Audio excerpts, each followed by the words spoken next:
penúltima reunión del capítulo de neurooftalmología del año, ¿no? El día de hoy hemos preparado un tema, bueno, mejor dicho, el doctor ha preparado un tema. Se trata acerca del síndrome de mancha ciega agrandada, bueno, que es uno de los términos que se suele usar. ¿Y qué debo hacer o qué debo pensar cuando tengo un caso de síndrome de mancha ciega agrandada, ¿no? Este es un tema recurrente, digamos, es uno de los tópicos de neurooftalmología, pero que con el transcurso de los años está compartiendo algunos casos con los colegas retinólogos. Y es por eso que en esta ocasión nos acompaña el doctor Renzo Céspedes. Él es oftalmólogo y es subespecialista en retina y vitrio, ¿no? Y él viene laborando en el Hospital Loaiza y en la práctica privada, ¿no? Y así que el doctor Renzo es bastante estudioso de esta patología, de las patologías retinianas en general, bastante dedicado, y así que le hemos dado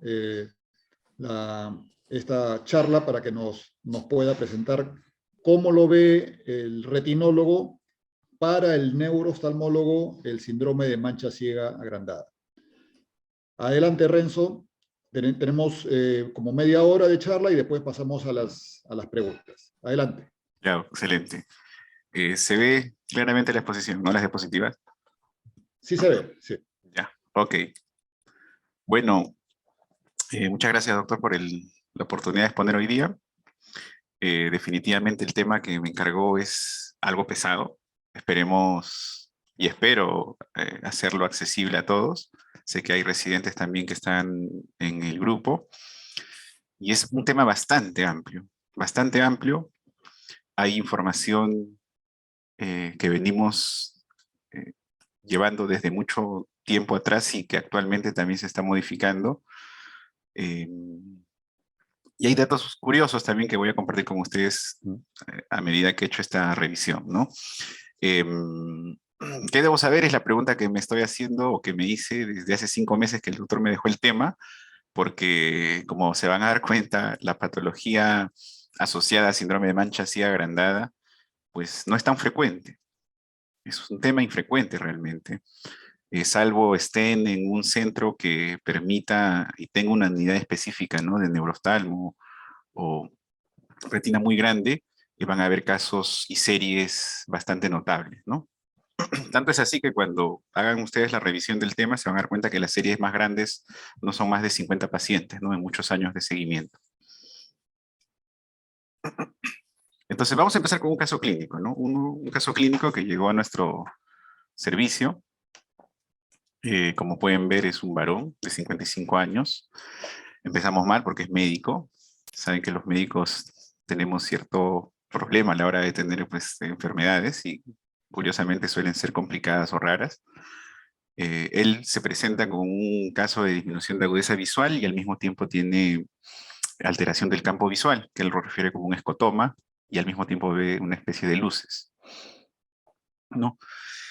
El paciente llega, bueno, como todo médico, bastante específico con los signos. Hacemos la evaluación de la parte anterior del ojo y estaba completamente normal.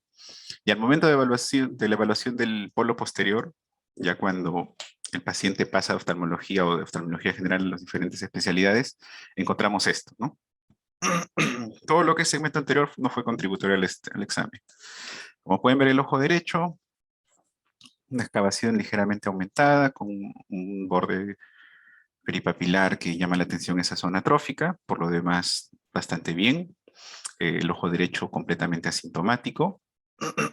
Y en el ojo izquierdo, además de esta atrofia peripapilar similar a la del ojo contralateral, hay unas pequeñas áreas contiguas a la atrofia peripapilar, ¿no? que se puede ver acá, que estoy marcando con el puntero, y al mismo tiempo unas lesiones en forma de puntos, ¿no? Que se extienden en la mácula a predominio temporal inferior y algunas en nivel superior. Por lo demás, no se notaba la evaluación células o vitreitis, ¿no? Por lo demás estaba bastante bien el paciente, ¿no? Era un paciente miope, ¿no? A la evaluación, al refractarlo. Y pues empieza con este hallazgo al campo visual, ¿no? Que precisamente, como pueden ver en el ojo izquierdo, hay un escotoma que provoca el aumento de la mancha ciega, ¿no? El ojo contralateral, el sano, el adelfo, completamente normal. No hay algún tipo de alteración, ¿no? del campo visual. Le hacemos entonces, pues, una evaluación del nervio óptico, que es lo primero que uno piensa al momento de tener un problema de un escotoma a nivel de la mancha ciega, ¿no? Un aumento de la mancha ciega. Entonces le hacemos un estudio acá de autofluorescencia, ¿no? En nuestro equipo, le hacemos la tomografía respectiva, le vemos una tomografía de nervios ópticos evaluando la capa de fibras nerviosas que están dentro de los límites normales, que se suele hacer esto de forma estándar, ¿no? En la mayoría de pacientes, y hasta acá ya encontramos algunos cambios, ¿no? A nivel de la imagen de B, ¿no? Del OCT. Y al momento de evaluar el nervio óptico, también, ¿no? En el ojo izquierdo. El ojo derecho se ve bastante bien, el izquierdo sí, al momento de la unión de las fibras al nervio, ¿no? Se ve que esta alteración a nivel de las capas externas. Asimismo, cuando hacemos la tomografía del corte central, podemos observar la gran afectación o específica afectación de la retina externa, ¿no? Hay una alteración de la zona de interdigitación, la elipsoide, acá está alterada, ¿no? Se pierde realmente y la interdigitación se ve con estas lesiones un poco sobrelevadas, ¿no? Le hacemos angiografía y como pueden ver, pues el ojo derecho completamente normal, su tinción simplemente en etapas tardías, y en el ojo izquierdo ya las lesiones tienen cierto grado de hiperfluorescencia, ¿no? Hiperfluorescen las lesiones. Se puede ver las lesiones algunas más hiperfluorescentes que otras, ¿no? Un patrón así a modo de nódulos, ¿no? O parches. Por lo demás, normal el paciente, ¿no? Bueno, se le practica también una angio-CT que teníamos a disposición. Lo ideal en estos casos, porque ya estamos acá pensando, haciendo ejercicio de que este paciente tiene probablemente un problema de puntos blancos, es evaluar la circulación coroidea. Lamentablemente no tenemos verditocianina, así que recurrimos al OCT-angio para ver si esas lesiones pueden observarse algún cambio. Y como ven en el ojo derecho, en la segmentación todo muy bien, y en el ojo izquierdo, perdón, esta parte de la coriocapilaris, no es muy específico el estudio, ¿ya? Pero sí se observa cierto cambio, ¿no? A nivel de la coriocapilaris. Acá hay zonas en las que hay una falta de vasos sanguíneos, hay una zona con una discreta atenuación de los vasos, ¿no? Acá cuando comparamos las dos imágenes se ve un poquito más claro, ¿no? Y estas zonas de atenuación o de falta justo coinciden al nivel de la lesión del OCT, en la imagen tipo B. Entonces, a este paciente, después de evaluarlo y hacer una unidad, ¿no? Porque lo vimos en varias especialidades, decidimos, obviamente no traje todos los resultados, pero le hicimos también pruebas de sangre, laboratorio, serológicas. eh, Acá hay una resonancia también buscando, siendo paciente médico, él quería buscar todas las causas posibles, ¿no? Y asociadas. Todo salió normal, ¿no? Y finalmente catalogamos al caso como un MIMS, ¿no? Que era un síndrome de puntos evanescentes, ¿no? Puntos blancos evanescentes. En base al examen clínico, en base a la angiografía y a la tomografía, ¿no? Y este paciente, como dice la literatura, evolucionó favorablemente después de unas semanas, fueron desapareciendo las manchas y justo no sé si es porque es médico el paciente, desarrolla una membrana neovascular ya mucho más adelante, ¿no? Después de unos 4 meses, aproximadamente 3 meses de seguimiento, ¿no? No se las traje porque, bueno, hasta acá hicimos el diagnóstico de un MIUTS que inició con un síndrome de mancha ciega agrandada, ¿no? Esto de las neovascularizaciones se suele estar ya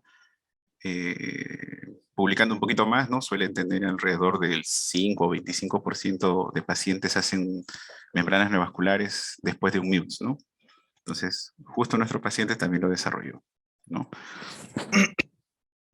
Entonces, a propósito de este caso, surge la duda, ¿no? Porque si bien es cierto, el paciente aqueja un problema de discreta disminución de agudeza visual y alteraciones del campo visual, no todos vienen con esa queja. Entonces, una vez nosotros logremos encontrar el dato del problema escotómico, del escotoma, nosotros tenemos que saber ciertas cosas, ¿no? Por ejemplo, cómo definir la mancha ciega y en qué momento sabemos que esa mancha ciega está agrandada, ¿no? Para empezar. Entonces, la definición de mancha ciega, he buscado hasta el último momento si ha habido algún cambio, y me llevé con la sorpresa que es una definición que la venimos utilizando desde el año 69, ¿no? Como ven en ese artículo, se describe el tamaño y la localización de la mancha ciega normal usando perimetría de Goldman. La mancha ciega tiene un tamaño aproximadamente, una altura total de 7.5 grados, como pueden ver, y se localiza entre los 10 a 20 grados al lado temporal, ¿no? Entonces, este detalle es bastante interesante. La altura, generalmente por encima de 11.5 grados, suele ser anormal, ¿ya? En la mayoría de estudios que más adelante ahorita les voy a mostrar, de mancha ciega agrandada, los valores suelen ser menores a 30 grados, ¿no? Hablando del tamaño del agrandamiento. Pero últimamente en reportes más nuevos hay valores incluso que llegan hasta los 50 grados del agrandamiento. Entonces, estos datos bastante interesantes. No olviden que la mancha ciega refleja pues acá el hecho de que el nervio óptico pues no tiene a ese nivel los fotorreceptores y las células ganglionares, y por tanto a ese nivel hay un escotoma absoluto, ¿no? Al mismo tiempo, la zona que está periférica o contigua al nervio óptico también genera un escotoma, pero de tipo relativo, porque puede haber sensibilidad, pero es mínimo, ¿no? Entonces normalmente tiene dos componentes, un componente absoluto y un componente relativo.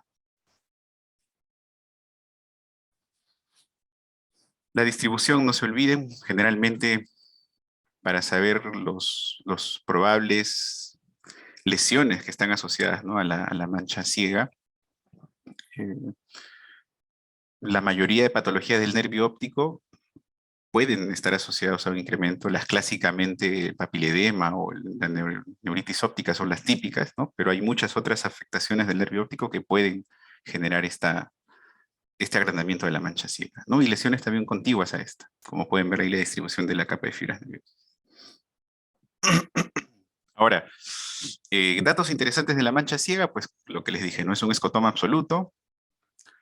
Cuando el escotoma se extiende desde la mancha ciega, se le denomina seco central. No olviden que los errores refractivos, que no corrijan al momento de hacer el examen de campo visual, pueden provocar un aumento de la mancha ciega por sí mismos. La mancha ciega se evalúa mejor con perimetría cinética de Goldman. Y la mancha ciega también tiene cierta utilidad, ¿no? Por ejemplo, cuando hacemos campo visual de tipo Humphrey, el equipo, para detectar pérdida de fijación, provoca que el 10% de los estímulos caigan sobre la mancha ciega, ¿no? Entonces el paciente de esta forma, el equipo sabe que de esta forma que el paciente pues no está fijando correctamente, ¿no? Entonces, eso también es un dato de utilidad acerca de la mancha ciega. Y ahora vamos a ir netamente a abordar el tema, ¿no? El tema clínico sobre el síndrome de mancha ciega, ¿no? El síndrome de mancha ciega agrandada realmente involucra muchos otros síndromes, involucra muchas otras patologías, a tal punto pues que yo las he agrupado después de hacer la revisión en estos 3 grupos, ¿no? Un grupo de neuropatías, ¿no? Y aquí clásicamente cuando uno tiene una mancha ciega agrandada, pues lo primero que le viene a la cabeza pues es papiledema o neuritis óptica, ¿no? Dependiendo ya de la clínica del paciente, pero digamos que son los casos exclusivos o típicos, más que exclusivos, ¿no? Típicos de un síndrome de mancha ciega agrandada. Después, existe el síndrome de mancha ciega agrandada, pero de tipo idiopático, en el que no encontramos pues una causa aparente, y sin embargo el paciente se presenta con este síndrome de mancha ciega agrandada, y es justo el diferencial, o este nació como diferencial de los pacientes con sospecha de neuritis óptica, que precisamente no tenían esos signos, ¿no? Y luego, a este grupo vamos a agregar lo que corresponde al Azor, que fue descrito por Gass, y que él mismo propuso que se trata no solo de una enfermedad como tal, sino que hay un complejo que incluye otras enfermedades que justo involucran a estas que afectan a la retina externa. Y últimamente también las están denominando las corioretinocapilaropatías, ¿no? Que son enfermedades de la parte capilar de la coroide, ¿no? Entonces, podemos tener este gran grupo de enfermedades que todas participan o todas pueden presentar el síndrome de mancha ciega agrandada, ¿no? Con el primer grupo no hay tanto problema, ¿no? Porque normalmente la clínica va a ayudarnos mucho. Entonces, si el paciente pues tiene una enfermedad que provoque una hipertensión, pues lo asociamos a papiledema. Si es un paciente con una neuritis óptica típica, pues no va a haber tanto problema. Quizás tengamos problemas con las atípicas, con las retropulvares, ¿no? Entonces, en esos casos, ahí puede complicarse un poco, ¿no? Hay neuropatías ópticas en general, ¿no? De tipo tóxica o de tipo compresiva o cualquier otra que puede también provocar mancha ciega. Y, en fin, cualquier alteración, ¿no? Por ejemplo, como drusas en el nervio óptico o un coloboma también puede provocar una alteración de la mancha ciega, ¿no? Con este tipo de enfermedades que tienen un trastorno de base no hay tanto problema, ¿no? El problema viene cuando hay dificultad en hacer el diferencial, ¿no? O sea, no tenemos esa lesión que justifique el síndrome de mancha ciega. Entonces, la mayoría de la exposición la vamos a abocar a eso, ¿no? Al síndrome de mancha ciega agrandada idiopático y al complejo Azor o a las corioretinocapilaropatías, ¿no? Que es todo este grupo que ahorita vamos a discutir. Entonces, para que tengan una idea de cómo es que se desarrolló todo este complejo de enfermedades que involucran a la mancha ciega agrandada, que justo nace del diferencial de los pacientes que tenían edema de disco, que tenían síndrome de mancha ciega agrandada, pero sin edema de disco, ¿no? Que era típico esperarlo, ¿no? En una neuropatía, en una retinitis, una neuritis óptica. Fletcher y Hoyt, o Hoyt y Fletcher, publican, ¿no? En el año 88, por primera vez este síndrome, ¿no? De agrandamiento de mancha ciega idiopático agudo. Justo se trata de una serie de 7 pacientes en los que encuentran que hay un síndrome de mancha ciega agrandada, pero no tienen edema de disco. Y justo 3 de esos pacientes fueron al inicio manejados como neuritis óptica, ¿no? Entonces ellos, al no haber una causa aparente, acuñan el término y sugieren que esto puede deberse, después de hacer las conversaciones y las discusiones, a un problema peripapilar, ¿no? Y luego, un año después, Hamed publica que los síndromes de puntos blancos, como presenté en el primer caso, ¿no? El síndrome de puntos blancos evanescentes, está asociado realmente a un síndrome, o mejor dicho, a un agrandamiento de la mancha ciega.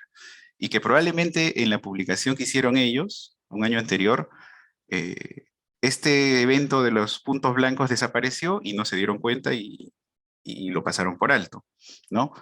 Ese mismo año ellos responden que después de hacer una revisión no encontraron ningún rastro de algún tipo de punto blanco y que insisten con el término de síndrome idiopático, ¿no? Del agrandamiento de la mancha ciega. Entonces, poco a poco, ¿no? Años después, ¿no? Por ejemplo, en el 91, ya no es solo el término de agrandamiento de la mancha ciega idiopático o el síndrome de puntos blancos, sino se asocian o se describen otras series con otras patologías, como por ejemplo pueden ver acá la colitis multifocal, que tiene como manifestación de inicio un engrandamiento de la mancha ciega. Al mismo tiempo, ya en el 93, Gass es quien publica por primera vez también la retinopatía externa zonal oculta de tipo agudo, ¿no? Está como por primera vez se presenta como tal, ¿no? Y que reúne las características de muchos de los pacientes que citaron antes, y él sugiere, incluso más adelante hace una clasificación de que las distintas enfermedades que afectan a la retina externa, incluidos algunos de los síndromes blancos o choroiditis multifocal, o incluso el mismo síndrome de agrandamiento de la mancha ciega idiopática, están dentro de la clasificación del Azor, ¿no? Poco a poco, muchos otros autores, ¿no? Jean Paul, que ya había publicado antes, se hace la misma pregunta, ¿no? Si el MIUT, si la choroiditis multifocal, si la choroidopatía puntata interna y otras, ¿no? Incluido el síndrome de agrandamiento de la mancha ciega idiopático, ¿pertenecen al mismo grupo de enfermedades o realmente son patologías diferentes, ¿no? Poco a poco van haciendo revisión de casos un poquito más extensas. El mismo Fletcher ya no publica su serie de casos como síndrome de mancha ciega idiopático, sino él decide presentar otra serie de casos como síndromes de mancha ciega agrandada, ¿no? Porque también incluye otras patologías como las que mencionamos hace un momento, ¿no? Que, que ya no son idiopáticas, por eso quita el término, pero él aumenta su serie, ¿no? Agregando algunas otras patologías, ¿no? Como la choroiditis multifocal o como la coronopatía puntata interna y otras, ¿no? Entonces, algunos estaban a favor de que efectivamente era un espectro de enfermedades, ¿no? Que podrían tener la misma causa o una causa relacionada, o que existe efectivamente el síndrome de mancha ciega idiopático como tal, y aparte el grupo de Azor, ¿no? Entonces, acá haciendo un resumen, ¿no? Desde que se publicó por primera vez el término y la serie del síndrome de mancha ciega agrandada idiopática desde el 88, ha habido pues una serie de cambios como les he comentado, y ya en el 2004, ¿no? A todo esto que les he comentado, Cimino sugiere el término de coriocapilaropatías, ¿no? Y en el término de coriocapilaropatías incluye a todas estas patologías que les he mencionado antes, ¿no? Al MIUTS, al mismísimo síndrome de mancha ciega agrandada idiopático, al AMPE, a la colitis multifocal, a la serpiginosa, a la SOR, ¿no? Entonces, él las agrupa en estas coriocapilaropatías y también las asocia al síndrome de mancha ciega agrandada, ¿no?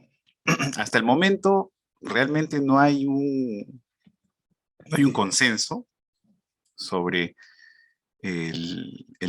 sobre estas patologías, ¿no? Después de haber hecho la revisión, conviene a uno poder agrupar el síndrome de mancha ciega agrandada como los he presentado, ¿no? Como causa de neuropatía, ¿no? Como un síndrome de mancha ciega agrandada idiopático, y aparte todo este complejo Azor que incluye las coriocapilaropatías, ¿no? Entonces, después de que integre toda esta información que acabo de decirles a la clasificación, he podido formar o hacer este pequeño cuadro, o este pequeño gráfico, perdón, sobre el síndrome de mancha ciega agrandada, ¿no? Entonces, eh, es más fácil abordar esta enfermedad que es bastante amplia de esta forma, ¿no? Cuando ustedes se enfrentan a un síndrome de mancha ciega agrandada, lo más común, lo más usual, cuando encontramos afectación del nervio óptico, es pensar en papiledema, neuritis óptica, las neuropatías ópticas típicas, ¿no? Y comunes que conocemos, y algunas otras alteraciones del nervio óptico, como les comenté, ¿no? Drusas, persistencia de fibras, PIT y otras, ¿no? Cualquiera de estas puede asociarse a un síndrome de mancha ciega agrandada. Entonces, el síndrome de mancha ciega agrandada involucra todas estas. Al mismo tiempo, el AIPSE, o sea, el síndrome de mancha ciega agrandada idiopático, todavía es un término que se sigue utilizando porque realmente hay situaciones en las que uno no encuentra alguna causa real del proceso que está sucediendo, ¿no? Hay autores que están a favor de de mantenerla por separado, y hay otros autores que están a favor de incluir al síndrome de mancha ciega agrandada idiopático dentro de este grupo de Azor y el complejo Azor y las corioretinocapilaropatías, ¿no? ¿Y cuál es este grupo? Como les he comentado, ¿no? Este grupo básicamente, pues, lo que se maneja actualmente es la definición de corioretinocapilaropatías, ¿no? Como aquellas enfermedades que están justo con afectación de la retina externa y de la coriocapilaris, ¿no? Que incluyen la corioidopatía punctata interna, coroiditis multifocal, coroiditis espiginosa, el MUTS y el AMPE. Y al mismo tiempo, a esto si le sumamos el Azor y el AIPSE, que es el síndrome de mancha ciega agrandada idiopático, pues a todo esto se le denomina complejo Azor, ¿no? Como alguna vez Gas lo sugirió. Y ahora, separo el MUTS también de todo este grupo porque cuando uno aborda este tema desde el punto de vista inflamatorio, ¿no? Porque también lo podemos abordar desde un punto de vista inflamatorio, porque es cierto que lo puede ver neurooftalmo desde el punto de vista del síndrome de mancha ciega agrandada, lo puede ver retina porque va a encontrar lesiones a nivel de polo posterior o peripapilares, pero también uvea, ¿no? Que justamente estas corioretinocapilaropatías se sugiere que son de tipo inflamatorio, entonces entran en el diferencial también de los uveólogos, ¿no? Entonces, por eso que todo lo que es síndrome de puntos blancos, como tal, puede tener ese abordaje, ¿ya? Entonces, creo que este gráfico resume todo lo que el síndrome de mancha ciega agrandada representa, ¿no? Entonces, no olviden que hay patologías propias del nervio óptico que van a asociarse a mancha ciega agrandada. No olviden que existe un síndrome de mancha ciega agrandada idiopático, y la pelea está entre este síndrome de mancha ciega agrandada idiopático y el complejo Azor, ¿no? O todas las patologías asociadas a las corioretinocapilaropatías, ¿no? No se sabe al momento si son si son patologías diferentes, y ahí es donde entra la duda, ¿no? Es cierto que actualmente, si ustedes revisan artículos de este año, del año pasado, van a encontrar más información sobre las corioretinocapilaropatías, pero aún no existe realmente una diferencia real, ¿no? O sea, todavía no se ha tablado un consenso. Entonces, al momento de hacer el diagnóstico, hay dos formas de abordarlo que me gustaron mucho. Una ya del 2001 que Volpe, ¿no? Consideraba que eran dos patologías diferentes, el agrandamiento de la mancha ciega idiopática respecto a los otros complejos. Entonces él propuso, ¿no?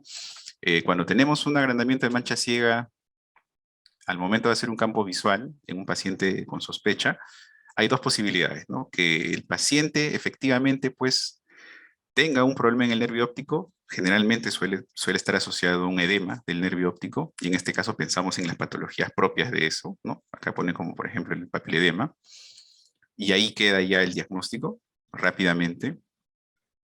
O cuando esta mancha ciega que encontramos, pues no tiene un edema, digamos, que responda a esta alteración del campo visual, ¿no? O que responda a esta alteración del campo visual.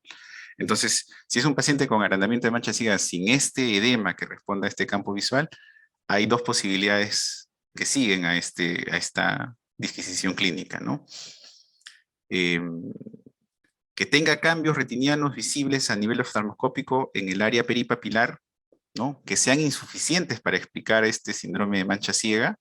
Entonces, o sea, que aún no respondamos o no tengamos una respuesta clínica a esta alteración, entonces ahí pensamos en un agrandamiento de la mancha ciega idiopática, ¿no? Por eso se llama idiopático, porque hasta ese momento uno todavía no tiene idea de lo que está pasando, ¿no? O en otro caso, que existan estos cambios a nivel peripapilar o a nivel coroideo que pueden explicar este agrandamiento de la mancha ciega, ¿no? Y acá ya se incluye todo lo que hasta ese momento todavía no se tenía claro, pero es el complejo Azor o las retinocoroidopatías, ¿no? Las que afectan a los vasos más pequeñitos, ¿no? Entonces, este cuadro es bastante interesante. Él estaba a favor de que las dos entidades eran diferentes, Y hasta el momento es efectivamente así, ¿no? No se puede, a veces depende mucho del tiempo en el que uno aborda el paciente, ¿no? Hay etapas tan tempranas en las que efectivamente uno no encuentra nada.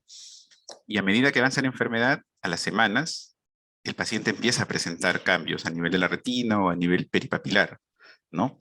Entonces, él estaba de acuerdo en esta división precisamente por eso, ¿no? Y hay otro artículo también ya más actual, ¿no? De este año, que también hace un abordaje bastante interesante del diagnóstico de estos pacientes, ¿no? Algo que no he mencionado, pero se los digo ahora, es de que todas estas patologías generalmente suceden en pacientes de edad joven o adultos jóvenes, ¿no? Generalmente mujeres, y la mayoría de pacientes pues tienen un problema de tipo fotopsia o fotofobia, ¿no? Eso es lo típico, ¿no? Suelen ser monoculares también. Entonces, eh, este árbol de toma de decisiones es bastante interesante porque acá ya resume el abordaje multimodal, ¿no? Porque hay muchísimas pruebas que podemos hacer, incluidas pruebas electrofisiológicas, pero acá resume las con las que se puede hacer el diagnóstico sin recurrir a hacer todas ellas, ¿no? Bueno, la primera parte, que es la parte, digamos, clínica, ¿no? En la que se evalúa, por ejemplo, y se compara con problemas del nervio óptico, ¿no? Y las diferencias obvias, ¿no? Por ejemplo, las agudezas visuales generalmente en los síndromes de mancha ciega agrandada suelen estar ligeramente disminuidos o a veces no están disminuidos, ¿no? Pero si pensamos, por ejemplo, en un problema de nervio óptico, suele estar marcadamente disminuido, ¿no? En este caso está comparando con la neuritis óptica clásica, ¿no?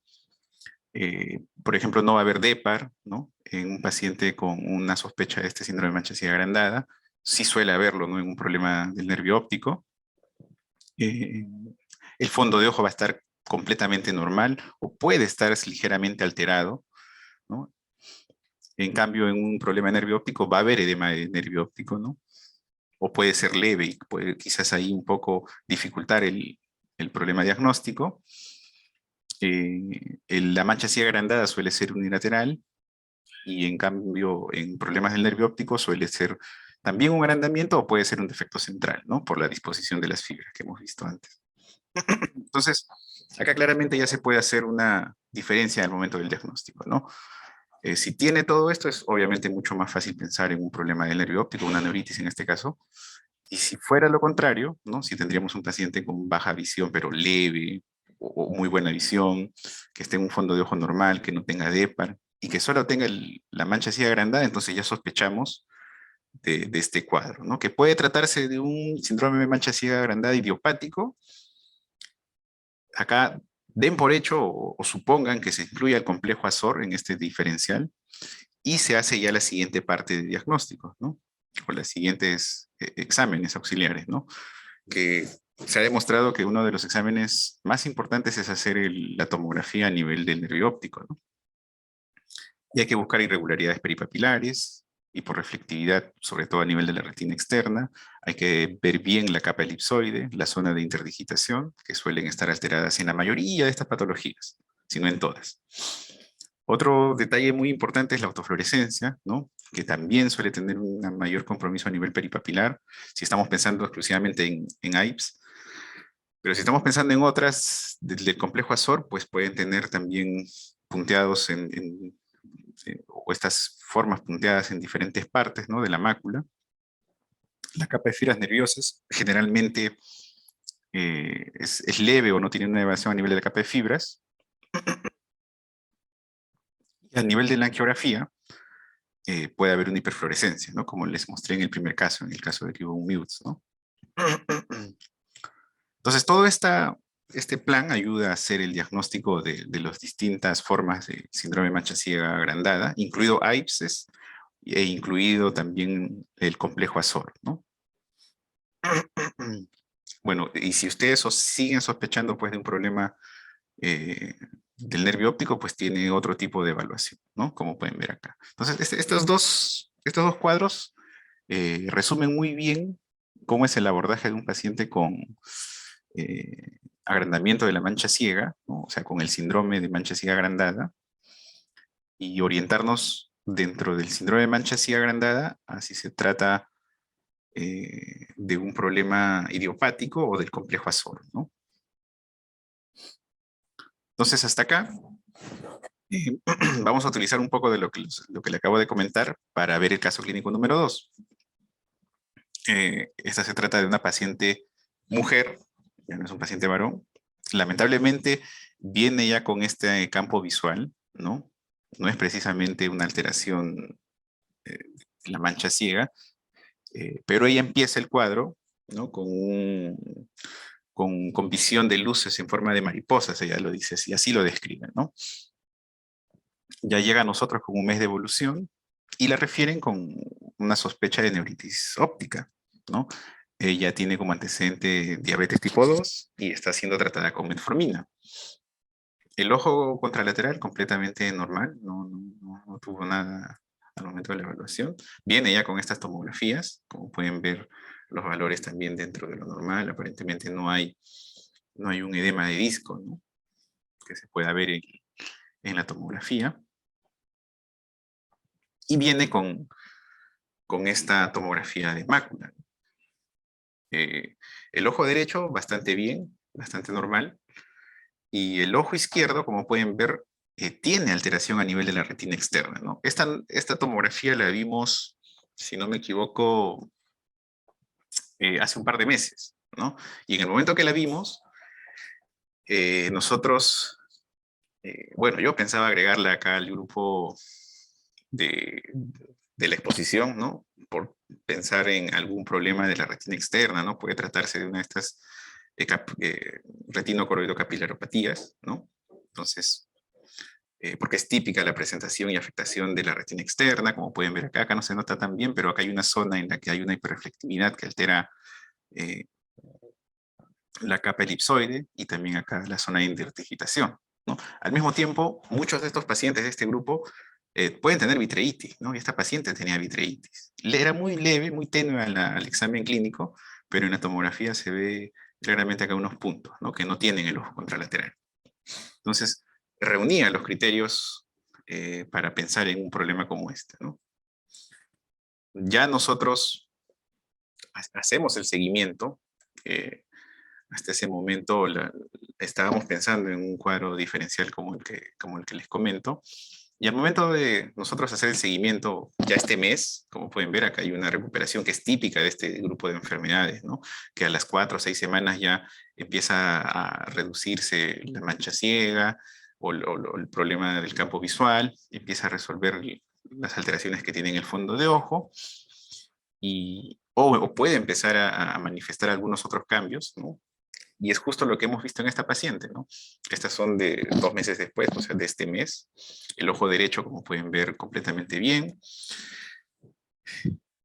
Tiene una atrofia peripapilar. Estas atrofias peripapilares me llaman la atención últimamente porque todos estos casos, también cuando revisamos las series, muchos de ellos tienen recurrencias, ¿no? Y entre las recurrencias justo pueden dejar afectación peripapilar, ¿no? Entonces, muchos de estos pacientes a veces tienen eventos leves que pueden pasar desapercibidos o que pueden generar cierta molestia y pueden generar estos cambios, ¿no? No sé si estas atrofias se deben al simple hecho de que tenga la atrofia peripapilar o puede ser explicado porque ha tenido algún evento similar antes, ¿no?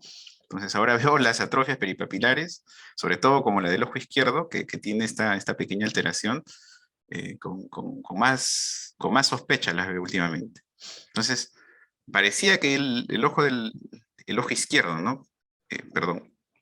Sí, el ojo izquierdo era el que tenía el problema. Se ve muy bien en la zona central, a nivel macular, pero notamos que hay una especie de puntos que aparecieron, ¿no? No tengo las imágenes, lamentablemente, de hace 2 meses. Les puedo decir que no estaba así en el momento de la evaluación. Y al momento de verla después, es que estos puntos que acá les estoy mostrando empezaron a aparecer, ¿no? Acá hay unos puntos negros, ¿no? Bien equidistantes, bien marcados. Acá hay otros, ¿no? Que están más allá del área papilar, ¿no? A un diámetro de disco aproximadamente.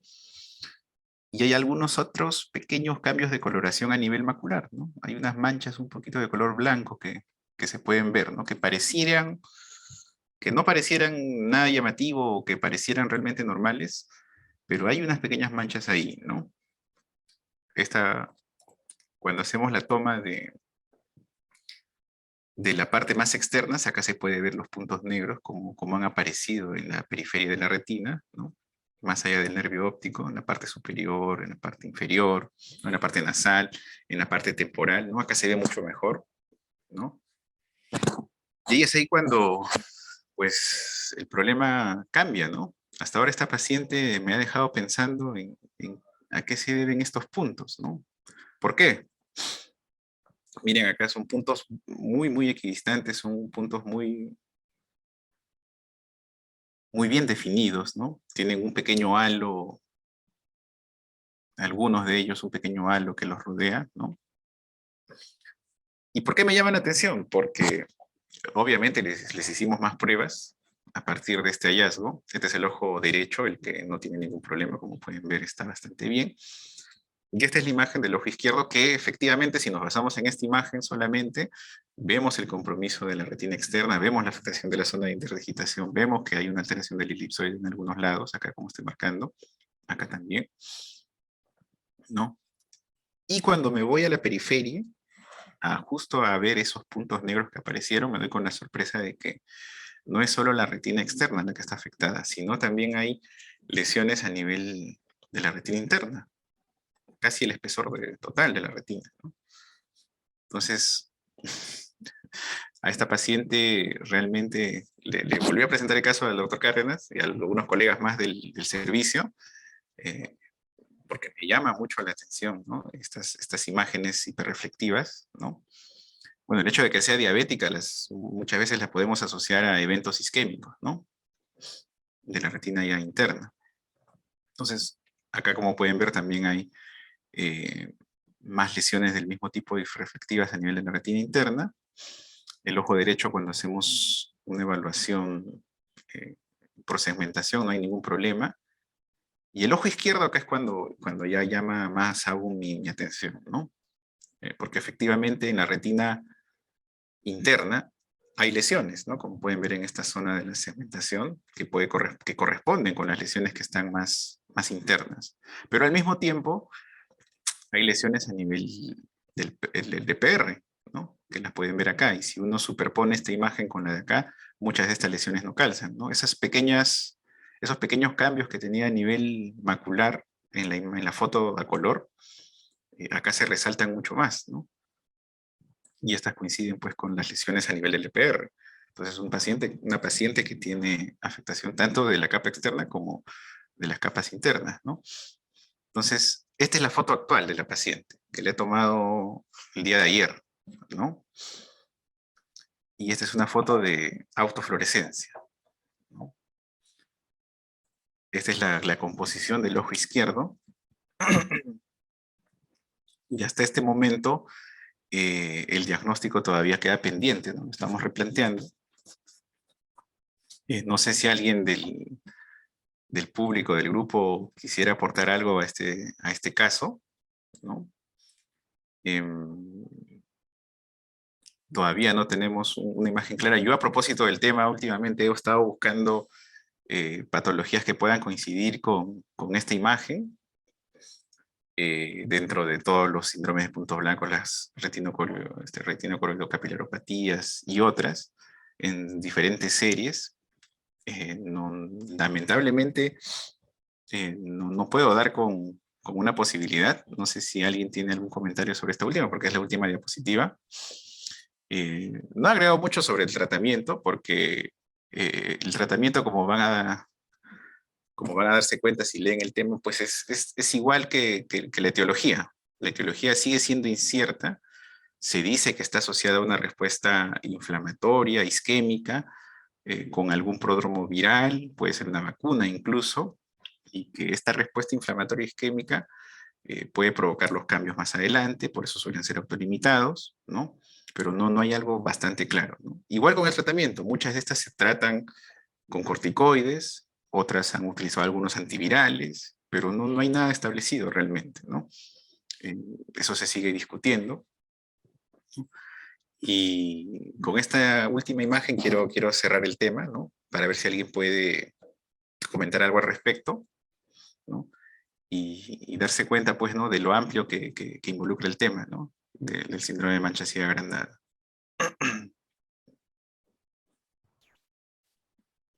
Muy bien. Muchas gracias, Renzo. Excelente tu presentación. Me ha gustado bastante porque, bueno, como nos gusta a los neurooftalmólogos y a muchos oftalmólogos, has analizado el tema, digamos, de sus primeras descripciones, ¿no? Desde sus orígenes. Seguramente son estas las patologías, pues, que siempre están en continua evolución, ¿no? Y a veces con el paso de los años se van descubriendo más información o más tecnología que respondan las dudas que tenemos, ¿no?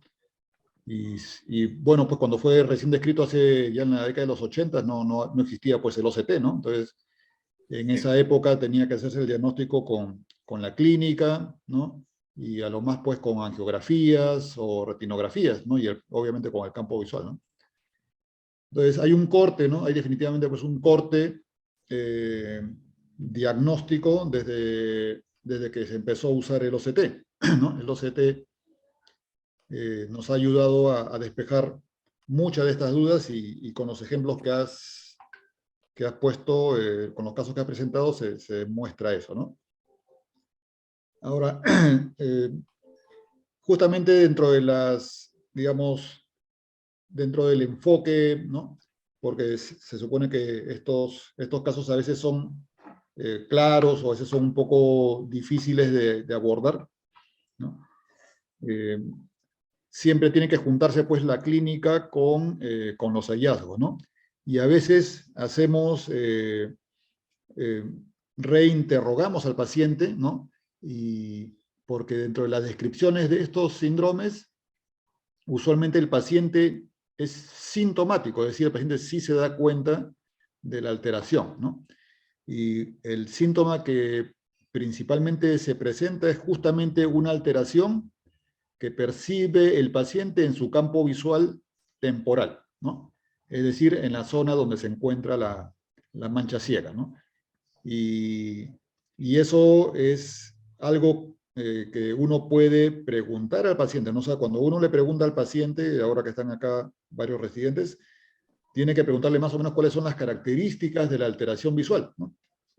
Y el paciente, si uno se pone a escucharlo, el paciente te va a decir, ¿no? Y te lo va a describir, ¿no? Y eso va a estar en relación al acúmulo de evidencia previa y va a ir encajando en el diagnóstico que uno sospeche, ¿no? Entonces, siempre en cuanto al interrogatorio, hacer esas precisiones que describe el paciente de su sintomatología, ¿no? Después, cuando hay casos así un poco complicados, obviamente, ¿no? A veces los pasan a los oftalmólogos de más experiencia, al retinólogo o al neurooftalmólogo. Y sí, pues es cierto, ¿no? Nosotros cuando no es que veamos, ¿no? Los campos visuales, no es que el paciente llegue con un diagnóstico de campo visual, sino viene con una historia. Pero cuando vemos estos casos y nosotros nos dirigimos al fondo de ojo, no encontramos pues la alteración, ¿no? Que el neurooftalmólogo estaba buscando en el nervio óptico, ¿no? Entonces, si es que el neurooftalmólogo incluso, o el médico o el oftalmólogo general, no pone un poco de tiempo en explorar la parte de la retina, entonces se va a convertir pues en un caso que va a quedar incierto, ¿no? Y ahí podemos dar muchas vueltas al paciente, lo podemos pasar por muchas máquinas, pero si no nos fijamos en los pequeños detalles, ¿no? Entonces se nos van a pasar los diagnósticos. Muy bien. No sé si hay alguna pregunta dentro de dentro del auditorio o alguien que quiera hacer algún aporte.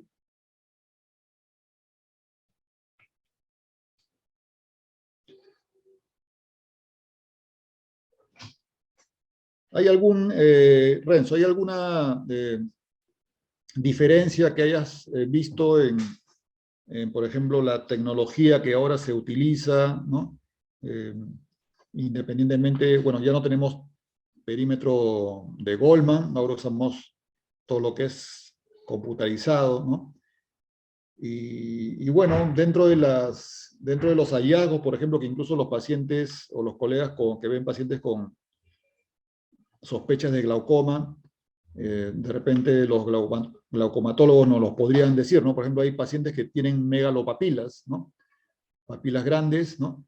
Y ese es otro dato que podemos sacar del OCT, ¿no? Ya los OCTs nos miden el área del disco, ¿no? Y uno puede tener también como una referencia el valor del área del disco para ver si se corresponde con una mancha ciega incrementada, ¿no? Si es que vemos, por ejemplo, una papila normal o pequeña y una mancha ciega incrementada en el campo visual, ¿qué es lo primero que tú harías o qué haríamos, ¿no? ¿Repetirías el campo visual? ¿Le harías las pruebas? ¿Qué pruebas le harías primero? Aunque ya has presentado los gráficos. Me repite, Doc, si es que encontraré un paciente con... Aumento de mancha ciega, ¿no? Ya. Que suele suceder, ¿no? O sea, defectos del campo visual, ¿no? Ujú. A Y veces vemos asintomático. defectos asintomático, ¿no? A veces vemos defectos del campo visual que nos llaman la atención, ¿no? Vemos cuadrantanopsias, vemos aparentes semianopsias, ¿no? Vemos escotomas, ¿no? Solemos ver, ¿no? En la consulta, con cierta frecuencia, alteraciones del campo visual que a veces no tienen un correlato claro Claro. con la clínica o con los hallazgos, ¿no? Entonces, ¿qué es lo que yo usualmente suelo hacer, no? Porque a veces nos pasa eso, ¿no? Sí, sí. Entonces, para mí lo más sencillo es, por ejemplo, aunque el paciente colabora, porque a veces el paciente se queja de que, pero doctor, ya me hicieron ese examen, pero a veces le volvemos a repetir el examen y nos damos cuenta pues que el supuesto defecto no era tal, sino que a veces había sido simplemente un error, ¿no? O un error de aprendizaje o un detalle que se le pasó al examinador en la prueba de campo visual, ¿no? O sea, también debemos considerar las alteraciones que ocurren durante el examen del campo visual, ¿no? Sí, Doc, ¿qué le puedo agregar? Estos pacientes clínicamente sí tienen síntomas.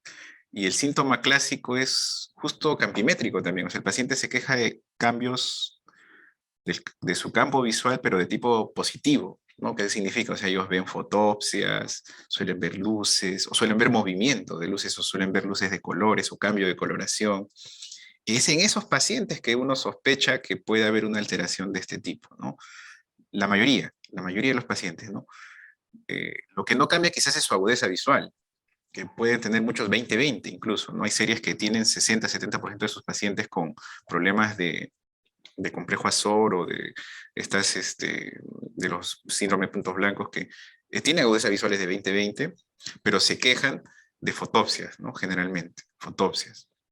Entonces, si un paciente completamente asintomático y veo que tiene una mancha así agrandada, como cualquier otro examen de ayuda diagnóstica, siempre me guío primero de la clínica, ¿no? Y dudaría del examen, vería que esté bien hecho, que lo han hecho correctamente, eh, volvería a preguntar al paciente cuál es su queja, ¿no? Ya, su queja clínica, qué es lo que le molesta, qué es lo que lo trae, y en base a eso ya podría seguir avanzando, ¿no? Pero los pacientes vienen con este problema de, de- de alteraciones visuales positivas en el campo visual, ¿no? Es como cuando abren retina a veces, no le damos importancia, pero los pacientes a veces aquejan las miodesopsias, ¿no? Que también es otro síntoma poco o muy infravalorado, ¿no? A veces al paciente no le damos mucho la importancia y las miodesopsias pueden ser pues el inicio de procesos inflamatorios a nivel intermedio, por ejemplo, ¿no? De una uveitis intermedia o a veces algún tipo de vitreitis que esté asociado a algún otro problema inflamatorio, ¿no? Entonces, estos síntomas que no afectan a la agudeza visual directamente, porque son pacientes que ven 20/20, eh, creo que en la práctica clínica, con el volumen de pacientes que tenemos, al ver 20/20 y todo lo demás normal, porque generalmente también tienen un examen de segmento generalmente normal, los pasamos por alto, ¿no? Y, y yo sugiero, ¿no? Y les pido, ¿no? Que estos casos de estos síntomas hay que darles un poquito más de el valor que tienen, ¿no? O que significan, ¿no? Ahí empieza todo, ¿no? Como cualquier otro evento que se desarrolla en la clínica, ¿no? O sea, como cualquier otra especialidad, ¿no? Ahora, de estos casos, Renzo, de ya, digamos, de comprobada, digamos, patología de la retina externa, ¿no? Que puede ser puntos blancos o azor, alguno de ellos que tenga alguna diferencia clínica en el, digamos, en la evolución, algunos que sean más peligrosos que otros, algunos que de repente requieran algún tratamiento con Mm, corticoides o antivirales, algún criterio para Realmente, poder eh, aplicar. real- realmente no lo hay, ¿no? Eh, yo creo que el problema diagnóstico siempre va a ser entre Azor y entre el síndrome de mancha ciega idiopático, ¿no? El síndrome de mancha ciega agrandada idiopático, ¿no? Ese creo que va a ser siempre lo más difícil del diferencial. El- Generalmente, mancha ciega idiopática agrandada trae muy pocas secuelas o muy pocos cambios a nivel del polo posterior. Azor generalmente sí deja cambios a futuro, ¿no? O sea, deja huellas después del evento, ¿no? Hay cambios a nivel peripapilar, generalmente hay cambios en las arcadas, ¿no? Que pueden rodear a- a la mácula, ¿no? Hay retinopatías de tipo anular también que dan ese tipo de huella, ¿no? Al momento, ya semanas después del cuadro, ¿no? Y pueden también estar asociados a agudezas visuales peores que un síndrome de mancha ciega agrandada idiopático, ¿no? En ese Como en el sentido, primer caso, ¿no? Como en el primer caso que después evolucionó a una membrana neovascular. bueno, ese por ejemplo ya involucra los síndromes de puntos blancos también, ¿no? Dentro de síndromes de puntos blancos, creo que no hay tanto problema porque cuando uno ve una coroiditis multifocal, una coroiditis puntata interna, son lesiones ya mucho más claras, ¿no? Son lesiones mucho más definidas, no es tan complejo. O sea, una placoide multifocal también se diferencia, ¿no? Y sus manejos, bueno, generalmente el ubiólogo se hace cargo. Y muchas de estas de síndromes de puntos blancos, incluida Muse, coroiditis multifocal, AMPES, sí se asocian a membranas neovasculares, a diferencia de la SOR y a diferencia del síndrome de mancha ciega agrandado idiopático, ¿no? O sea, las inflamatorias de síndromes de puntos blancos tienen asociación con complicaciones como membranas neovasculares, ¿no? Eso también, sobre todo, por ejemplo, la coroiditis multifocal tiene bastante, desarrollan membranas neovasculares, la coroidopatía puntata interna y el MUS, ¿no? Las tres pueden desarrollar. Claro, es posible que a veces veamos pacientes que obviamente ya han tenido ese síndrome de puntos blancos, ¿no? Y ya los veamos cuando justamente los puntos blancos ya no están presentes, ¿no? Así es. Sí, correcto. Y lo que Y les eso se, comentaba, ¿no? Estos detalles a veces de las atrofias peripapilares, cuando tienen estas formas así algo irregulares, espiculadas, ¿no? Incluso hay lesiones asociadas a, por ejemplo, retinitis pigmentosa-like, que también Azor y muchas de estas patologías pueden darnos, ¿no? Eso hay que también tener en cuenta, ¿no? y otra característica es que suelen ser unilaterales, ¿no es cierto? Sí, en su gran mayoría, ¿no? Sí, ese es otro detalle monoculares, ¿no? Ujú. Cuando nosotros estamos abordando este tema desde el punto de vista de manchas y agranadas, suelen ser monoculares, ¿no? Muy bien. Muy bien, Renzo.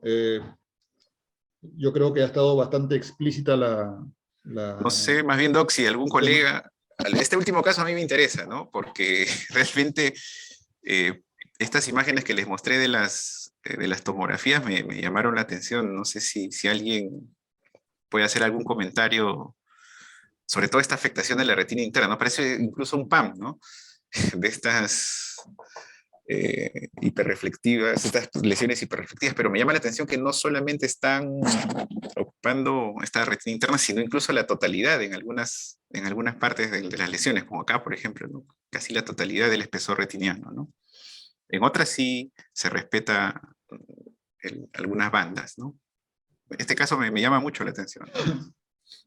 Bueno, sí, pues como mencionaste en algunos de los gráficos, estos casos a veces los ven los oftalmólogos, obviamente, los neurooftalmólogos, los retinólogos y también los uveólogos, ¿no? Entonces, seguramente si lo presentamos en alguna de las sesiones de las especialidades, podrían de repente tener más ideas al respecto, ¿no? Va a ser un caso interesante para poder seguirlo, ¿no? Yo creo que también es valioso que tengamos esa sana costumbre de, bueno, de seguir a los pacientes, evolucionarlos, ¿no? Porque cuántas veces hemos visto estas atrofias peripapilares, ¿no? Irregulares, ¿no? Y a veces los pacientes no son muy buenos informantes, ¿no? Y tenemos, pues, ¿no? Esas alteraciones y ¿qué? Puede ser congénita o fue adquirida, ¿no? Y si hubo alguna clínica relacionada, ¿no? Y que, y que de repente, pues, no, si hilamos los datos, llevemos, pues, a una conclusión de que tuvo un problema, ¿no? Inflamatorio vascular, peripapilar o retiniano, ¿no? Y que pasó aparentemente desapercibido, ¿no? ¿Cuántas neuritis, cuántas neuropatías ópticas, ¿no? O retinopatías no han sido correctamente bien centradas, ¿no? Y sobre todo cuando escapan de lo habitual, ¿no? Y hay todavía mucha patología, sobre todo en nuestro país, infecciosa, inflamatoria, que entiendo que puede ser que falte aún clasificar, ¿no? Como se está viendo en esta exposición, ¿no? Así que gracias, Renzo. Y yo creo que estos temas los presentamos porque a veces salimos un poco de la rutina, pues, de ver los pacientes, ¿no? Y son temas que nos hacen pensar un poco más, ¿no? Acerca del origen de las diversas entidades nosológicas y que repasándolas nos ayudan a practicar una mejor oftalmología, ¿no? Y una mejor medicina, ¿no? Así que gracias, Renzo, una vez más y muchas gracias también a la concurrencia por estar presentes y ya nos estamos viendo el próximo mes con la última presentación del año del capítulo de neurooftalmología. ¿Alguna palabra de despedida, Renzo? No, agradecido por la invitación y el detalle por dejarme este tema que sí es complejo. Yo, como le dije al inicio, sigo respondiendo a la pregunta del título. Y lástima que no tengamos, por ejemplo, verdinocianina de forma muy, muy accesible acá donde estamos, en Perú, porque ayudaría mucho al momento de hacer el diferencial de estas enfermedades, ¿no? De acuerdo. Muy bien. Muchas gracias, Renzo. Muchas gracias a todos y que tengan muy buenas noches. Hasta luego con todos.